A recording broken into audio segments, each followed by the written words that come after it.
Hemen selam dostlar, kanalıma hoş geldiniz. Bugün Akyş Saparow'dan çıkata şarkılaydım, akortlarını ötküzdüm.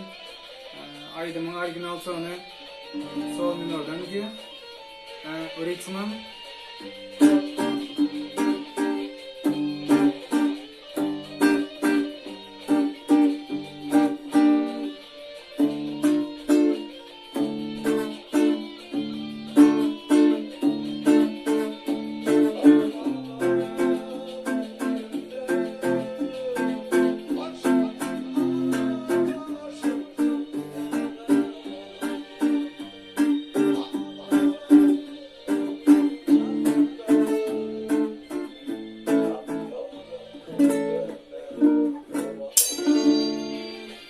videolarımız hayran olsa kanalıma abone olmayı ve like koymayı yapın çıkarmayın. İndiki videolarda qaysi aydım akordan gelmeni isteseniz aşağı tıkman belli geçin.